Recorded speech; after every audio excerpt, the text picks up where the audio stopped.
Oke, assalamualaikum warahmatullahi wabarakatuh. Alhamdulillah alamin. Kembali lagi bersama saya dengan Andre dan Kodonditan di sini. Sekarang ini lagi mampir ke tempatnya Kodonditan, ya. Lagi pengen ngobrol-ngobrol aja, terus tapi sekalian pengen curhat juga nih sama Kodondi. Kemarin, Lu gak Kristen aja curhat? jadi gini kok, ini main kita langsung aja kok ya. Ya apa tipe gue itu nggak pernah namanya mau basa-basi. Kemarin gue habis ini apa namanya? Apa? Reaksi Andre Tunggal. Oh, Andre Tunggal. Andre Tunggal. Ngapain lu reaksiin orang aja? Sebenarnya gue nggak mau reaksi. Berani debat dia. Hah? Berani debat. Nggak berani, makanya gue reaksi kan waktu itu kan pernah dia ngomong sama gue kan. Apa namanya? Dia komen di ini. Mau mengklarifikasi tapi dia nggak mengklarifikasi. Apa ya gatel aja gue pada saat dia mengatakan bahwa ada apa poligami di Bible itu sendiri, ya nggak boleh katanya, nggak ada katanya begitu, bahwa itu para nabi yang dengan nabi Salomo, nabi siapa segala macam itu punya istri banyak, ya kan? Dan dia itu menganggap bahwa nggak semua nabi yang ada di Perjanjian Lama itu diakui oleh orang Kristen. Emang gitu. Bener.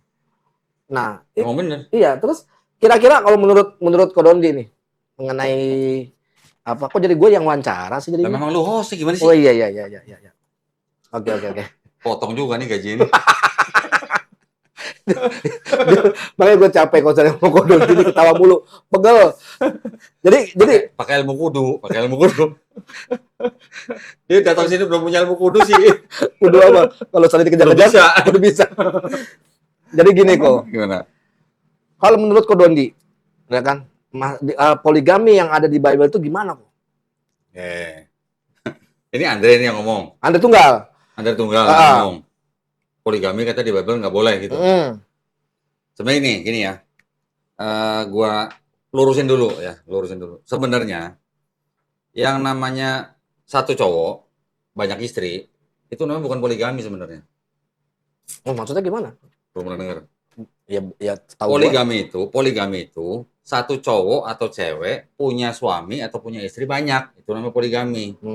Tapi kalau hanya satu cowok punya istri banyak, itu namanya poligini.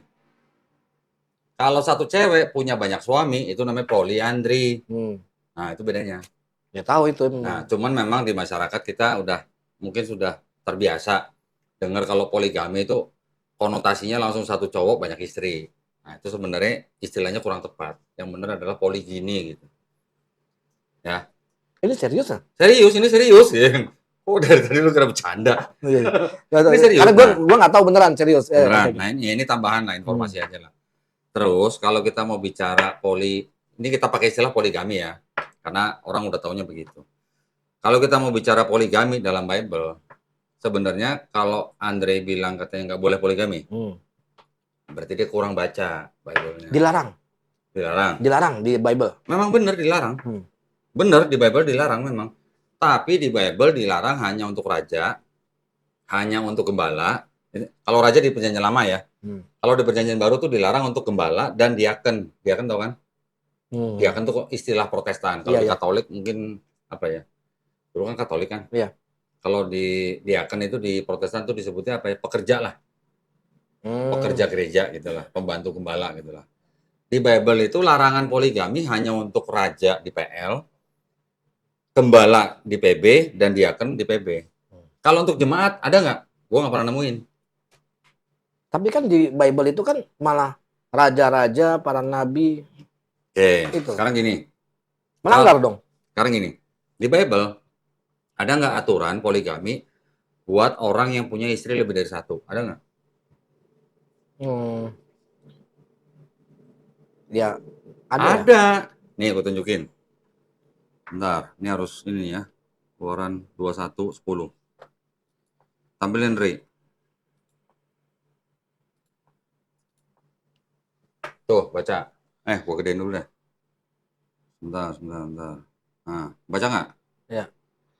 Yang 10 ya? Nah, tuh yang gua tandain biru tuh. Ya, jika tuannya itu mengambil perempuan lain, ia tidak boleh mengurangi makanan perempuan itu, pakaiannya, dan persetubuhan dengan dia. Berarti boleh nggak? Boleh. Poligami. Boleh. Boleh kan? Buat tunjukin lagi yang lain. Ulangan 21:15. Ulangan 21 keluaran ya. Ulangan 21:15. Sekarang ulangan 21 nih 15. coba baca.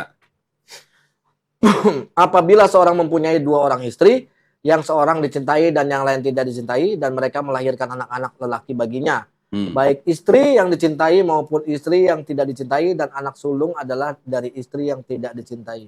Itu apa? Apabila seorang mempunyai 2 orang apa? Istri. Berarti boleh nggak? Boleh. Terus kalau kata Andre nggak boleh gimana ceritanya? Berarti dia nggak pernah baca ini? Atau gimana? Iya kan? Terus baca lagi tuh ayat 16 tuh. Maka pada waktu ia membagi warisan harta kepunyaannya kepada anak-anaknya, tidaklah boleh ia memberikan bagian anak sulung kepada anak dan dari istri yang tidak dicintai, yang adalah anak sulung. Nah, 17 tuh. Tetapi ia harus mengakui anak yang sulung, anak dari istri yang tidak dicintai itu, dengan memberikan kepadanya 2 bagian dari segala kepunyaannya, sebab dialah kegagahannya. Yang pertama-tama dialah yang empunya hak kesulungan. Berarti kalau dari ayat 15 sampai 17 itu aturan buat 2 istri kan? Aturan kan? Iya. Kalau dia punya 2 istri begini, berarti kan boleh. Yang bilang nggak boleh siapa? Dia sempat tunjukin ayatnya kok. Iya, yang larangan. Buat raja. Oh iya, buat raja. Ada, gue juga ada nih. Ulangan 17. Iya, ulangan 17. Ya. Nih. 17. Ini buat raja, bukan buat orang biasa. Nih. Ya kan? Juga janganlah ia mempunyai banyak istri kan? Iya. Ini untuk siapa? Untuk raja. Tuh, hukum tentang raja. Oke. Dia begal ayat ya. Satu-satu ya. Oke. Nih gua tunjukin yang buat gembala di Perjanjian Baru nih. 1 Timotius 3 ayat 2. 1 Timotius 3 ayat 2. Tuh, coba baca. Karena itu pemilik jemaat haruslah seorang yang tak bercacat, suami dari 1 istri, dapat menahan diri, bijaksana, sopan, suka memberi tumpangan, cakap mengajar orang. Buat siapa tuh? Penilik jemaat. Berarti gembala kan? Nah, terus yang buat apa namanya? Diaken ayat 12 nih baca nih. Tuh, baca. Haruslah suami dari 1 istri dan mengurus anak-anaknya dan keluarganya dengan baik. Siapa tuh? Diaken kan? Diaken. Jemaat ada nggak? Nggak ada. Nggak ada. Jadi larangan poligami di dalam Bible selain buat raja, gembala, dan diaken tuh nggak ada. Nah, terus memang di Kristen ya, artinya di dalam kekristenan, Katolik dan Protestan, itu memang dilarang poligami. Memang dilarang. Tapi yang larang siapa? Bukan Bible. Di zaman Katolik, itu yang larang adalah Paus Leo namanya. Paus Leo di tahun ini nih, sebentar. Ada kok. Nih, biar pemirsa juga tahu ya, yang melarang poligami di Kristen itu siapa gitu. Sebentar. Orang apa namanya? Tahu Martin Luther kan? Tahu. Ini nggak usah ditampilin, Dek. Sebentar. Nih. Namanya Paus Leo ke-13 tahun 1866. Gereja Katolik merevisi pandangannya sejak masa Paus Leo ke-13 tahun 1866 yang melarang poligini ya. Jadi kekristenan memang nggak boleh poligami atau poligini, yang melarang adalah Paus Leo ke-13 tahun 1866. Jadi itu adalah aturan yang baru dibuat ya. Jadi bukan aturan yang ada di Bible. Iya. I see. Kalau begitu masalah tidak menikah itu pada pastor tidak menikah itu juga aturan gereja. Martin Luther tahu kan? Martin Luther aja bilang larangan poligami itu tidak alkitabiah. Martin Luther yang ngomong. Boleh cek nanti pemirsa ya. Ini nampar sekali. Hah? Martin Luther lo yang ngomong lo. Ini gimana, Andre? Hah? Makanya hati-hati kalau saya bikin konten. Jadi kalau dia bilang poligami nggak boleh buat jemaat, betul. Di Kristen memang nggak boleh poligami. Tapi yang larang adalah pemimpin agamanya, bukan Bible-nya. Di Bible-nya ada aturan kalau orang poligami harus bagaimana. Nah, ini satu pertanyaan lagi nih kok. Kalau begitu di Bible, ini kan ada raja-raja dan nabi, ya kan segala macam, ya pengurus segala macam lah ininya Jadi yang maksudnya bukan jemaat lah ya. Dan mereka memiliki istri banyak. Itu gimana kok? Ini gue tunjukin ya. Siapa aja yang poligami di Bible ya. Nah, tunjukin deh. Lihat tuh. Itu adalah tokoh-tokoh poligami dalam Bible. Iya. Ya, tuh Lamek, Abraham tuh. Abraham aja poligami. Iya. Ya. Nahor, Esau, Yakub poligami, ya kan? Anaknya Esau, Musa aja poligami. Itu ayatnya ada, silakan tinggal dibuka, tinggal dicek. Manasye anaknya Yusuf, Kaleb, Asyur, Gideon, Gilead. Ada lagi tuh, 15 sampai 28. Elkana, Saul, Daud. Salomo, anaknya Daud. Ya, ini poligami semua. Nah, kalau tadi Andre bilang bahwa di dalam Bible ada larangan poligami dan itu hanya untuk raja, ini raja-raja pada poligami tuh. Iya. Nah, itu gimana? Namanya mereka melanggar aturan yang ada di Bible itu sendiri. Sekarang Daud waktu dia berbuat dosa sama Batseba, dia diberi teguran kan sama Tuhan kan melalui nabi, ya kan? Nabi Nathan kalau nggak salah. Dia bilang apa? Lu tuh udah dikasih banyak istri, kok masih celamitan gitu sama Batseba gitu. Istilahnya begitu, istilahnya ya. Itu kan karena dia berdosa gitu loh. Karena Batseba kan istri orang, istri Uria. Istilahnya pesan dari Tuhan tuh begini, lu tuh udah dikasih banyak istri, itu nggak diapa-apain, kok masih celamitan sama Batseba gitu. Akhirnya baru dia dihukum. Yang dihukum siapa? Bukan Daudnya, tapi anak pertamanya dari Batseba mati. Jadi yang dihukum adalah anaknya, bukan Daudnya. Nah, kira-kira kalau begitu, adil nggak? Enggak. Oke. Terus, tadi tokoh-tokoh tadi, Musa yang mengeluarkan bangsa Israel dari Mesir, itu aja poligami. Padahal Musa bukan raja. Abraham poligami juga. Ya kan? Daud poligami. Daud apalagi? Daud 300 istri. Salomo 700 istri, 300 gundik. 700 istri, ya 700 istri. Itu berarti satu istri ketemu Salomonya 2 tahun sekali. Tapi semua kok itu nabi-nabi raja-raja itu nggak diakuin sama orang Kristen. Yang mana yang nggak diakuin? Contoh misalnya. Ya. Kalau oke lah, kalau gini ya. Andre sih ngomongnya begitu. Nabi siapa ya? Daud, nabi bukan buat Andre Tunggal. Daud. Nggak tahu sih. Dia sebut nggak kemarin? Nggak sebut. Cuma nabi. Karena Salomo dia bilang bukan nabi. Kalau orang Kristen rata-rata menganggap Daud itu bukan nabi. Orang Kristen yang bilang Daud bukan nabi berarti dia nggak komplit baca PP-nya. Mau gue tunjukin? Boleh sekalian biar terbuka semua. Jadi buat ya. Andre Tunggal ya, buat Andre Tunggal tuh ya.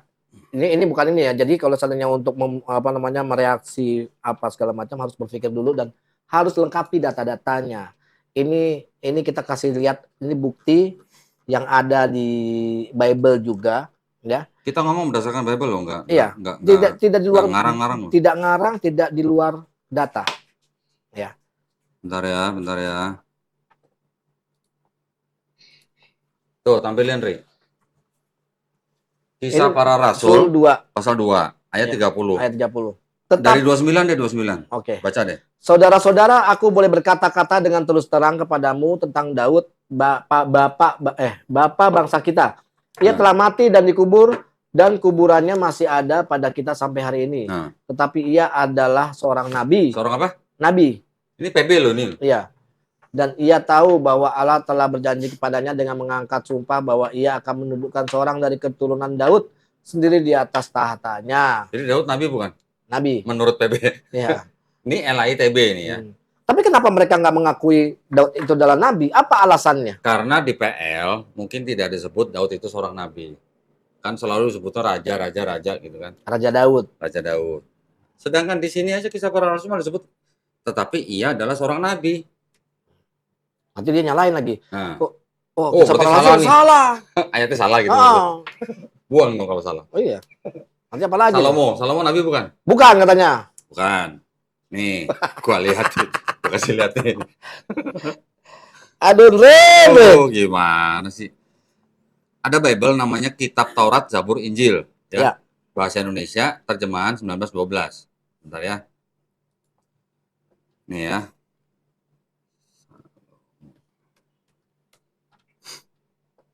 Karena kan namanya kadang-kadang suka beda.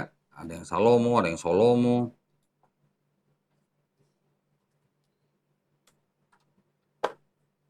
Ya.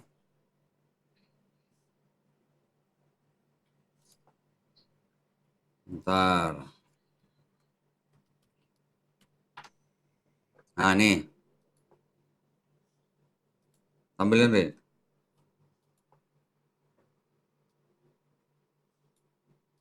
Tuh. Ini apa nih? Pepatah tuh apa ya? Kalau yang di apa namanya? Zabur dia. Enggak, ini di Perjanjian Lama. Oh, Perjanjian Lama. Coba baca tuh.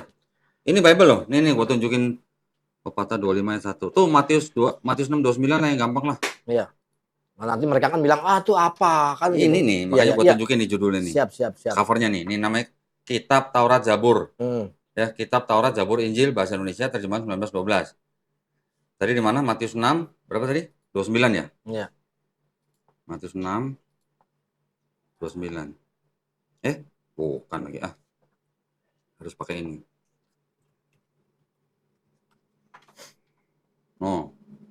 Matius 6 29 tuh. Iya benar. Benar. Oh iya tuh Nabi Sulaiman. Baca tuh. Namun aku berkata kepadamu, Nabi Sulaiman dengan segala kemuliaannya pun tidak pernah berdandan seindah salah satu dari bunga-bunga itu. Nabi bukan? Iya. Tapi itu nanti katanya Nabi Salomo bukan Sulaiman. kan begitu. Oh. Iya. Ya kan? Ini gue tunjukin lagi. Beda tuh. Sulaiman sama Salomo. Lukas 11. Ya, Lukas 11. Tuh. Ada nggak tuh tulisan? Ayat 31. Pada hari kiamat, Ratu Seba dari selatan ini akan dibangkitkan bersama-sama dengan orang-orang dalam generasi ini dan akan menghakimi mereka. Karena ratu dan ujung bumi itu dengan sengaja datang untuk mendengarkan hikmah Nabi Sulaiman. Sedangkan di sini ada yang lebih agung daripada Sulaiman. Oh, pepatah tuh Amsal. Gue malah nggak tahu. Pepatah tadi Amsal berapa tadi? Pepatah.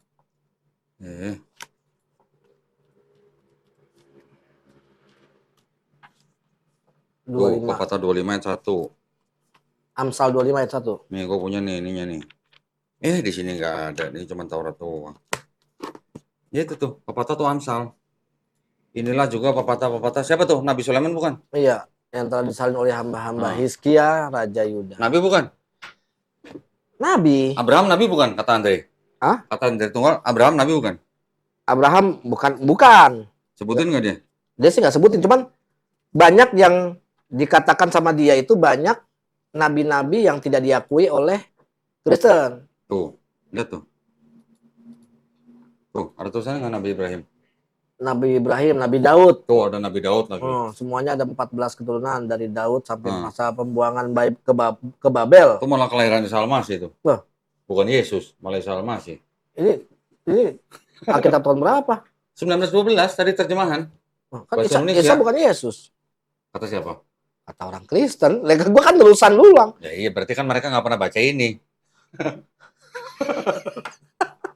Itu lihat judulnya tuh, Kitab Taurat Zabur Injil bahasa Indonesia terjemahan 1912.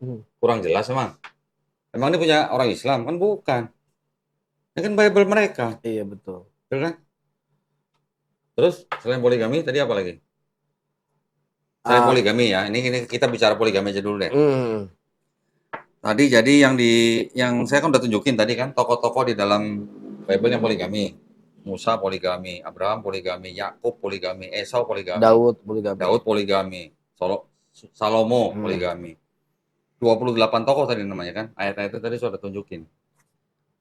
Jadi larangan poligami dalam Bible itu bukan untuk orang biasa, tapi hanya untuk raja, gembala, dan diaken.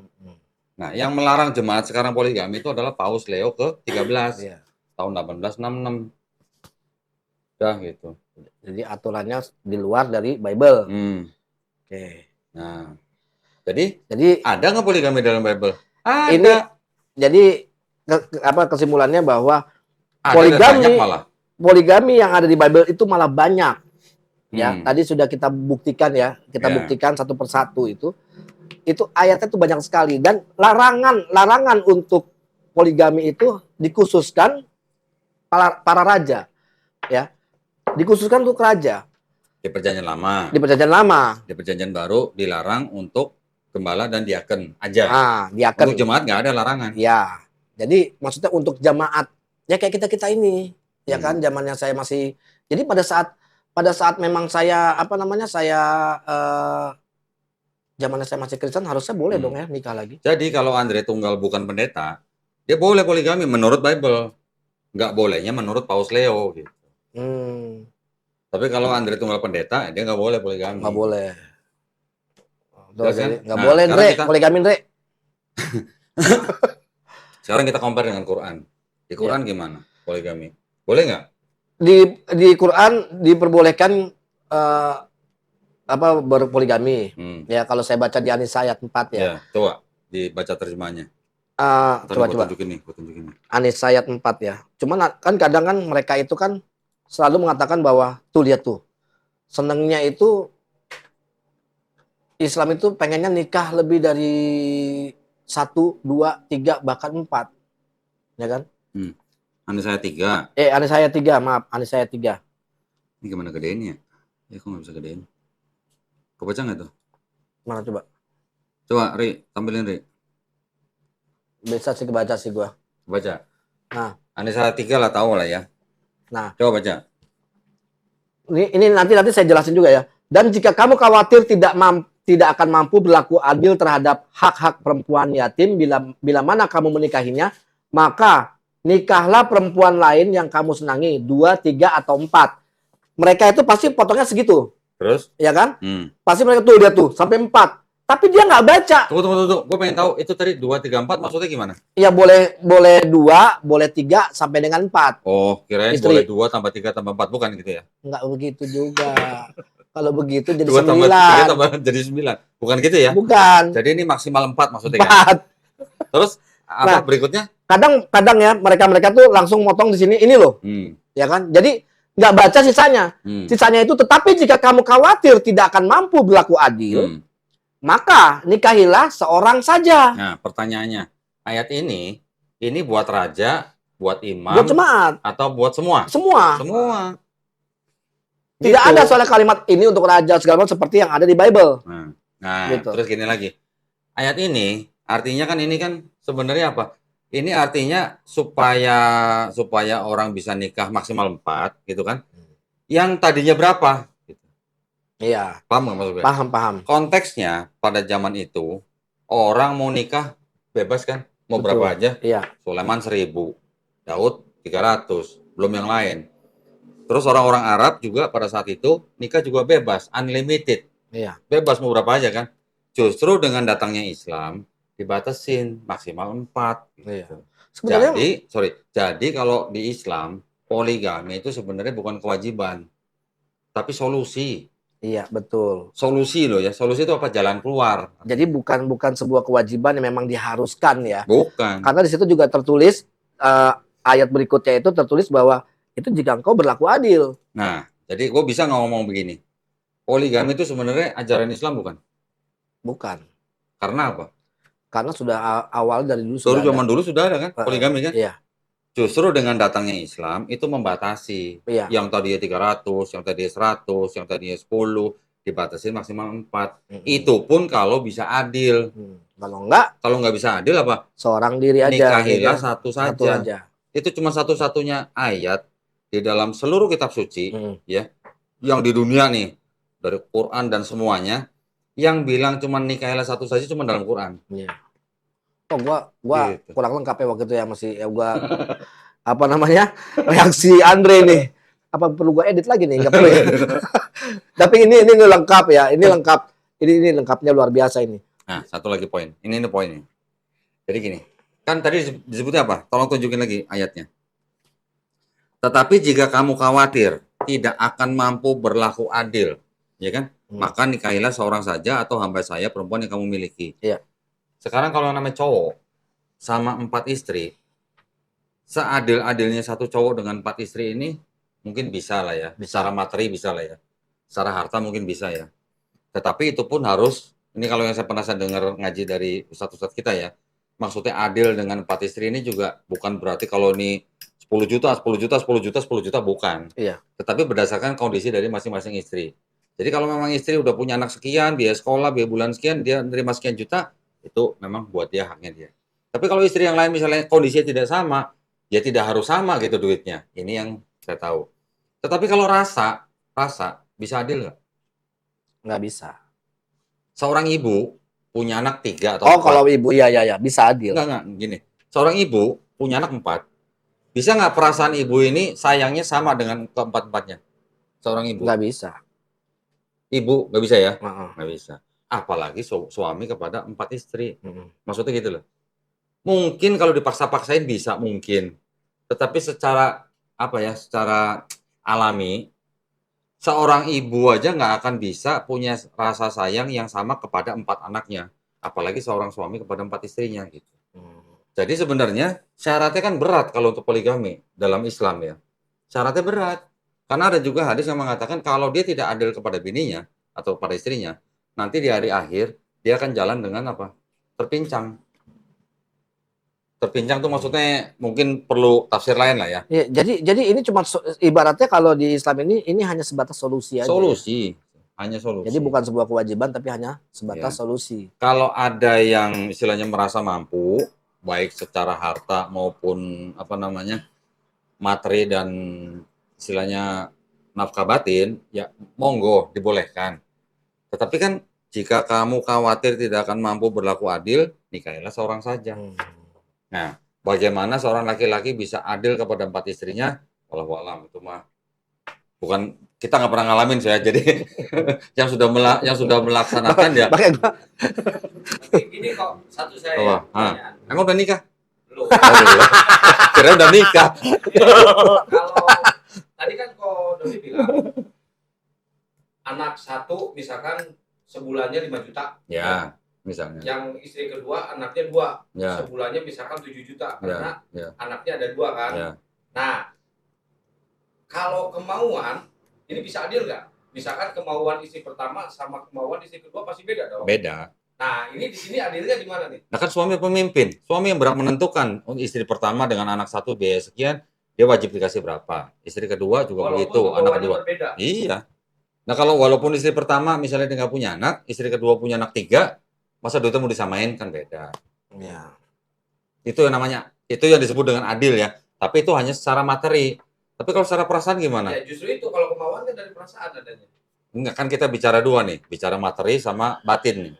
Kalau materi, adilnya seperti itu tadi, berdasarkan kondisi masing-masing istri. Kalau rumah ya harus sesuai lah, harus sama lah, adil. Tapi kalau perasaan gimana?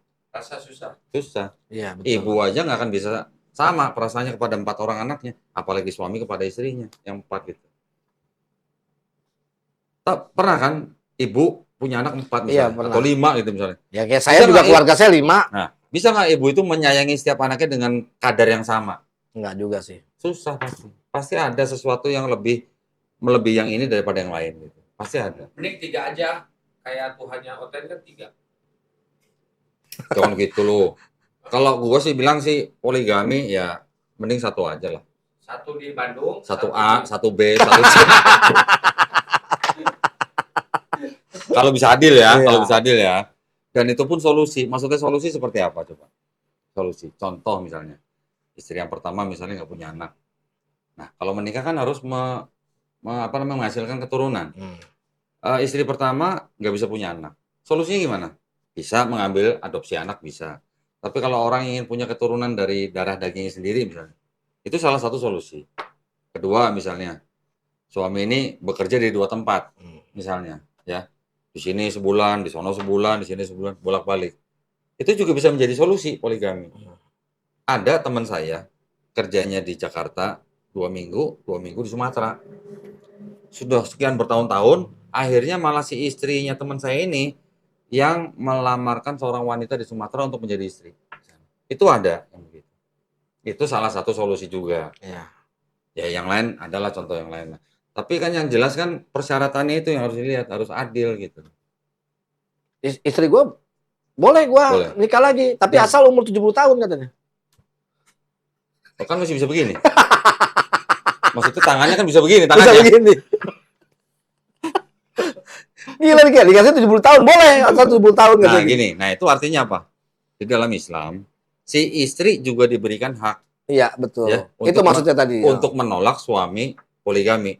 Istri punya hak. Walaupun si suami dalam hal misalnya dia mau menikah lagi, itu dia tidak diwajibkan untuk memberitahu istri pertama. Tapi yang paling bagus adalah memberitahu. Iya.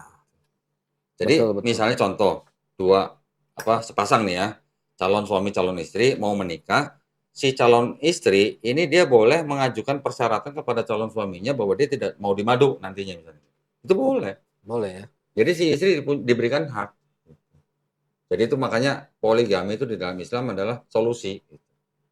Nah, kalau di Bible solusi bukan? Bukan lah. Kan hajar gitu kan. Hajar bleh. Hajar bleh. Gitu ya jadinya. Siap. Martin Luther aja bilang bahwa larangan poligami itu tidak alkitabiah. Terus sebenarnya mereka itu ngedengerin siapa ya? Gereja. Mendengar gereja. Ya itu tadi kan mengikuti perintah Paus Leo yang ke-13 tahun 1866. Tapi terkadang kalau saya misalkan kayak diskusi, debat segala macam, baru mereka mau dengerin Alkitab.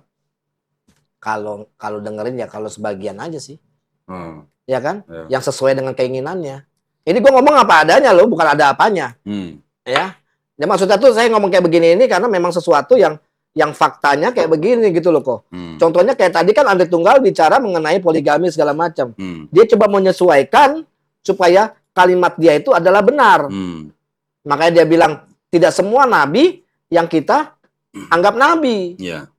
Padahal itu ada di Perjanjian Lama. Ada. Gitu loh. Malah nih ada nih. Reformasi Protestan juga mencerminkan poligami yang didukung gereja dalam kekristenan. Misalnya, aturan Anabaptis di Munster, Jerman tahun 1531 sampai 1534, di mana poligami malah diharuskan jika ingin jadi orang Kristen sejati. Kedua, dakwah Bernardino Ocino pada abad 16 di Polandia. Ketiga, Martin Luther pun menyatakan bahwa ia tidak dapat menemukan larangan Alkitab terhadap poligami dan menyetujui pernikahan poligami Philip dari Hesse dan menyarankan Raja Henry ke-8 untuk mengambil istri kedua daripada menceraikan istri pertamanya.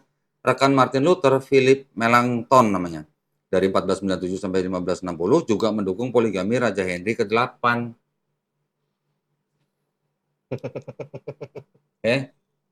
Jadi harus jelas ya, bahwa di dalam Bible tidak ada larangan poligami untuk jemaat. Yang ada larangan poligami dalam Bible adalah larangan poligami untuk raja di Perjanjian Lama, dan juga larangan untuk gembala atau penilik jemaat dan diaken di dalam Perjanjian Baru. Untuk jemaat nggak ada larangan, bahkan ada aturan di Perjanjian Lama kalau punya lebih dari satu istri harus begini. Tuh. Tadi kan udah kita baca kan? Ya. Itu. Jadi jelas ya. Jadi apa yang dikatakan oleh Andre Tunggal itu kita jawab semuanya di sini. Ya, kita jawab semuanya, kita ulas semuanya sesuai dengan data yang ada. Jadi mau bantah, monggo bantah Bible-nya. Monggo. Benar gak kok? Silakan bantah Bible-nya. Jadi kita nggak pernah namanya coba mau, Kodondi itu yang buat sekali segala macam, dikasih lah ayatnya sama Kodondi. Kurang lengkap apa? Sampai semua jumlah berapa tuh yang poligami ada 28. 28. Ayatnya ada. Masih nggak mau ngakuin juga. Apalagi? Enggak, gini. Poinnya sebenarnya gini. Di dalam kekristenan, kalau mereka melarang jemaatnya untuk poligami, itu adalah hak mereka. Hak ya, itu hak mereka ya. Jadi jemaatnya mau dengerin kata pemuka agamanya, ya monggo-monggo aja. Itu kan hak dalam satu agama kan. Tetapi kan yang kita sampaikan di sini adalah bahwa ternyata untuk jemaat itu larangan untuk poligaminya itu nggak ada loh. Gitu. Yang ada larangan tuh hanya untuk raja, gembala, dan diaken. Oke, jadi jangan mengatakan sesuatu yang tidak ada dalam Bible gitu loh. Ya. Jadi larangan itu dari gereja atau dari pemuka agama itu jangan disamakan dengan larangan dalam Bible. Gitu. Ya. Jadi kita harus berdasarkan Bible. Gitu. Sesuai dengan apa yang ada di Bible. Ya. Udah gitu aja. Ya. Oke. Nampol nggak? Itu bukan nampol lagi. Ini udah kayak gimana ya? Ini ya kalau Andre nonton ya mendingan jangan nonton Andre. Jangan. Benar, gua kasihan jangan nonton. Sakit hati. Ya. Pelajari lagi. Kan pendeta. Harusnya buka dong sesuai dengan apa yang tertulis di situ semuanya. Ya. Terus ya pada saat melarang itu lihat dulu judulnya apa, untuk siapa. Pada saat untuk pelarangan masalah poligami. Jadi dibuka juga gitu loh, Andre. Ya. Bahkan Paulus melarang nggak poligami? Apa? Paulus. Melarang. Melarang nggak? Oh, tidak ya? Tidak. Tidak. Mau bahas nanti. Itu ayatnya agak banyak soalnya. Ini bersambung nih. Jujur aja, gue selama ini gue nggak pernah namanya untuk mengetahui tentang masalah poligami ya. Selama saya di Katolik juga dulu nggak terlalu begini. Cuman pada saat kayak begini nih kayak udah Andre, jujur aja, jangan nonton. Jangan. Nah, kalau Andre mau debat face to face di hotel bintang 5 misalnya gitu ya. Itu siapa yang biayain? Pakai moderator, pakai timer, disiarin live di YouTube. Kalau Andre nggak punya duit, kita yang bayarin. Tuh, dengar Andre. Apa namanya, ada ini mau diskusi, debat, ya. Face to face tapi bukan ini ya, face to face. Bukan debat sama foto kalau kata Valen. Kata Valen debat sama foto. Ya, face to face di bintang 5 segala macam, Andre Tunggal dengan Donditan. Ya. Apa namanya, dengan Mu'alaf Prince juga boleh. Kalau seandainya ini jangan berpikir saya nggak punya ilmu. Ya. Jadi saya apa namanya, di sini harus tahu kita bicara sama siapa, ya. Jangan asal cuman apa namanya, kadang-kadang mereka ya, saya akan mengatakan belum Islam ya, mereka yang belum Islam ini mengatakan bahwa si Donditan apa namanya sotoy, terus Mu'alaf Prince cuman monolog apa segala macam, cuman reaksi doang. Ya udah, ayo. Terbuka kok Jatiwaringin nomor 54 sebelah Jeko Pondok Gede atau di tempatnya Donditan, atau lebih baik kita buka di tempat mana, live langsung di YouTube. Oke? Ini gue udah kayak speaker corner aja nih, sampai 3 begini. Gue juga nih. Ya, oke. Kalau gitu gimana kok? Ya udah, nanti kita ketemu lagi di topik yang lain. Oke, terima kasih. Semoga ini menjadi bahan pencerahan dan bahan renungan buat saudara-saudara muslim semuanya. Dan terima kasih buat Ko Dondi udah sama-sama menjamu saya dari makan apa sama ngopinya segala macam, dari buat rekan-rekan semuanya. Terima kasih. Mohon undur diri. Wassalamualaikum warahmatullahi wabarakatuh. Waalaikumsalam warahmatullahi wabarakatuh.